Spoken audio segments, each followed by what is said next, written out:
Olá pessoal, tudo bem? Muito obrigado pela sua presença aqui no nosso canal. Vamos falar de neurociências e no campo desportivo, né? O que tem ajudado muito. Você sabe que com as novas tecnologias, com as imagens não invasivas, os cientistas, os médicos, os neurocientistas têm uma gama de informações muito grande em relação ao funcionamento do nosso cérebro. Todo o funcionamento do corpo humano, todos os pensamentos, todas as emoções, todos os sentimentos, as lembranças, tudo passa por essa máquina fantástica, orgânica, que é o nosso cérebro.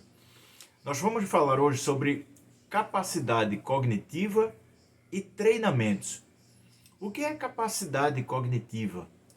A cognição é a capacidade que nós temos de aprender, de estar sempre aprendendo coisas novas, de inovar, de criar. Essa é a nossa capacidade cognitiva. E os treinamentos, onde é que eles entram?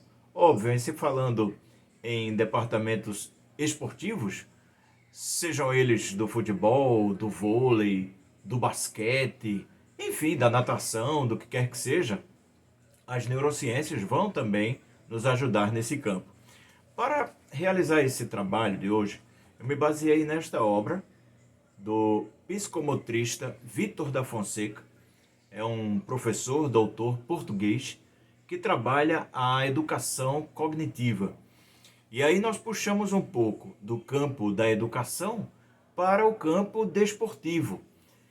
E você vai perceber o porquê. Por exemplo, falando diretamente ao atleta que precisa, ou a atleta que precisa assimilar diferentes esquemas táticos.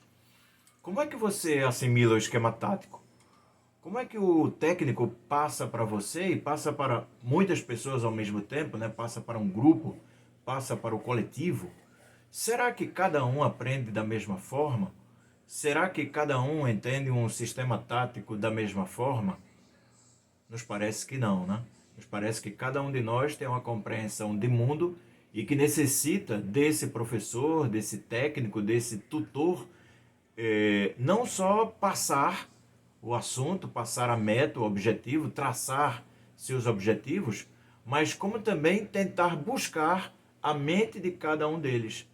Porque cada um pode perceber de uma forma diferente, mesmo sendo pequenos detalhes, né, que cada um entenda, mas isso pode dar uma discordância no final, pelo ponto de vista individualizado. Em relação ao atleta, como compreender a sua posição dentro do campo, dentro da quadra? Qual a sua função? Você joga na defesa, você joga no meio, você joga no ataque, joga pelo lado esquerdo, joga pelo lado direito, joga centralizado. Você conhece o espaço? Não esqueça que essas duas questões, o espaço e o tempo, serão muito importantes na sua capacidade cognitiva, na sua capacidade de aprendizado. Mais adiante, nós vamos falar um tema interessante do professor Vítor Fonseca, aqui mesmo, nesse estudo, sobre o aprender a aprender, que vem diretamente da educação cognitivista, tanto construtivista quanto pós-construtivista. Por que nós temos dificuldades de compreensão? De onde vem essa dificuldade da compreensão? Porque falamos até agora das facilidades, de como compreender. Mas e as dificuldades? É interessante saber como funciona a cognição humana. Por isso que falamos em duas coisas muito interessantes: o espaço e o tempo. Imagine você a importância do reconhecimento do gramado. Já ouviu falar, né? Uma equipe viaja de um estado do Brasil, de Pernambuco, estou em Pernambuco, e viaja para outro estado. Viaja para São Paulo, por exemplo, e vai jogar em determinado estádio. E nesse estádio, geralmente as comissões técnicas pedem para que um dia antes seja feito o reconhecimento no gramado. Naqueles que não são tão fechados, né, em relação à preservação do gramado, geralmente as comissões técnicas do clube adversário cedem as instalações um dia antes para você fazer aquele reconhecimento. Aquele reconhecimento ele é importante em se tratando do gramado em si, né, do contato das chuteiras, dos pés, das pernas dos atletas, das atletas com o gramado, mas também do ponto de vista da percepção. Como você se sente na sua área? Vamos admitir que você corra pelo lado esquerdo. O lado esquerdo, onde você treina, você tem aquele espaço na sua mente, onde você treina todos os dias. Mas você vai perceber uma diferença em outro estádio, em outro gramado, mesmo sendo também do lado esquerdo, mas existe algo mais ali que o cerca. Às vezes é mais estreito, às vezes é mais largo, às vezes está mais próximo do alambrado, às vezes está mais distante, às vezes tem uma arquibancada enorme que vai acabar chamando sua atenção. Enfim, os espaços, eles não são iguais.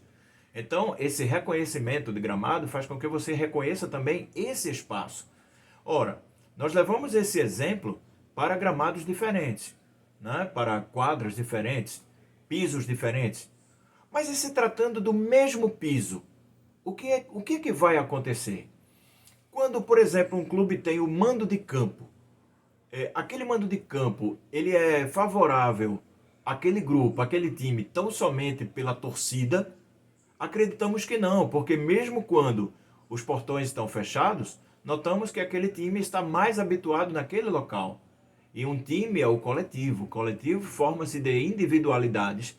Cada uma daquelas individualidades está mais habituada àquele gramado, àquele espaço, ao espaço que permeia a pequena área, a grande área, até os espaços laterais, até o meio-campo. Qual a distância, qual o lançamento que eu vou acertar? Por exemplo, eu vou fazer um lançamento de 30, 40 metros. Da posição em que eu estou, eu já tenho uma dimensão aproximada, porque eu treino naquele espaço todos os dias. Então percebe que tudo passa pela nossa mente. A nossa mente, o nosso cérebro, ele é constantemente ativado em descargas elétricas. Essas descargas são as redes de neurônios que vão formando redes, e essas redes são os nossos hábitos do dia a dia. A forma como nós tocamos a bola, a forma como chutamos. Por que uns têm tanta facilidade de chutar de trivela, né? Aquele chute de 3 dedos, ou com a parte interna do pé, ou com o peito do pé? Como é que a gente vai aprendendo isso? De que forma? Ora, falamos do espaço, mas temos que falar também, inevitavelmente, da questão tempo. Quanto mais vezes você repete aquele ato, maior a probabilidade de acertar, maior a probabilidade de você ter mais intimidade com a bola, que é o seu instrumento de trabalho. E os técnicos, onde entram nisso? Ora, na continuação e na repetição de treinos exaustivos. Tem o Oscar, né? O nosso cestinha maior, grande atleta do basquete, já deu entrevistas falando que após o treinamento ele continuava sozinho na quadra e arremessava 1000 vezes a bola. 1000 vezes em direção à cesta. E se transformou no jogador que foi durante toda a sua vida. Então, vários exemplos nós temos de jogadores que são exímios jogadores, seja no basquete, no futebol, no vôlei, devido à repetição, ao treinamento. Porque nós temos uma cultura, e principalmente nós brasileiros, de que o atleta ele gosta muito mais de estar jogando. Ele pouco gosta de treino físico. Tem uns que declaram mesmo, não gostam de treino físico. Mas o treino físico, o treino tático, o treino técnico é aquele que vai aperfeiçoar as suas capacidades. É aí onde você aprende a aprender. Era esse trecho que eu queria trazer aqui do livro do professor Vitor da Fonseca. Aprender a aprender envolve essencialmente 1. Focar a atenção para captar o máximo de informação a partir do conjunto de estímulos em presença. Ora, quanto mais você estiver atento no jogo, quanto mais você estiver concentrado no jogo, na bola, no adversário, nos seus companheiros dentro de campo, maior a probabilidade de você cometer acertos e não equívocos. Segundo, formular estratégias execuíveis para lidar com a tarefa. Quer dizer, aquilo que você pode executar. Formule estratégias. De que forma você vai atacar a bola? De que forma você vai confrontar o seu adversário? Terceiro, estabelecer e planificar estratégias. Essas estratégias não são somente na hora do jogo. Na hora do jogo é com o treinador. Mas qual a sua estratégia durante os treinos com os seus próprios companheiros? De que forma você pretende treinar para executar no jogo? Estabeleça estratégia para você mesmo. Quarto ponto, monitorar a performance cognitiva até atingir o objetivo. O que é que o treinador me pediu que eu não consegui fazer ainda? Ah, eu sou destro e tenho dificuldade em chutar com a canhota. Tenho dificuldade em executar um passe com a canhota. Esse passe, ele pode não ser fundamental para mim porque eu sou destro, mas momentos vão aparecer no jogo em que eu vou ter que me virar com a canhota.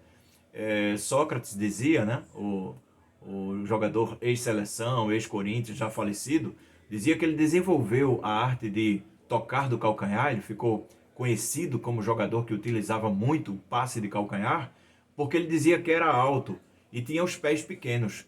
Então ele tinha uma certa dificuldade de girar, corpo muito alto, né, e pés pequenos. Então, para não perder tempo em girar, não perder espaço também, ele acabou desenvolvendo essa facilidade de tocar de calcanhar.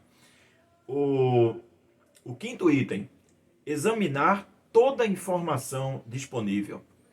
O que eu tenho de informação sobre o jogo que eu realizo?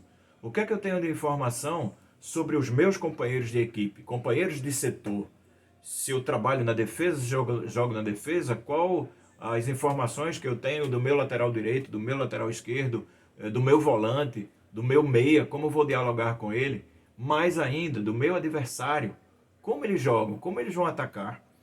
E o sexto item, aplicar procedimentos sistemáticos para resolver o problema em causa e verificar a sua adequabilidade. A minha dificuldade, vamos dar outro exemplo, em cabecear, por exemplo.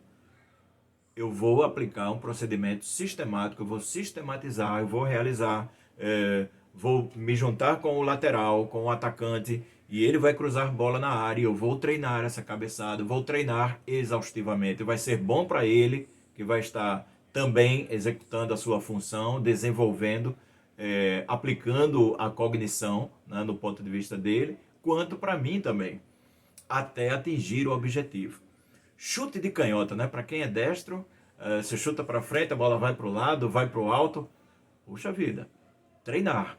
Ah, mas é ruim treinar. É ruim.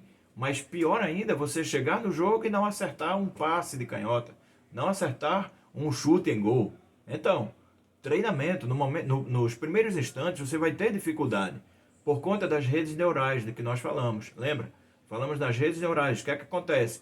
Nosso cérebro trabalha em padrões. Então, o padrão que ele tem é você realizar uma função de determinada forma. Quando você vai realizar essa função de outra forma, quando você troca o pé em que você é acostumado, o seu cérebro, no primeiro instante, ele vai ter dificuldade. Mas depois ele vai se habituando. E nesse hábito, nesse costume, vem a sua perfeição com o tempo. Olha a questão tempo aí, né? Tempo e espaço. O professor Vitor também fala, resolver problemas envolve fundamentalmente, primeiro, por que resolver problema?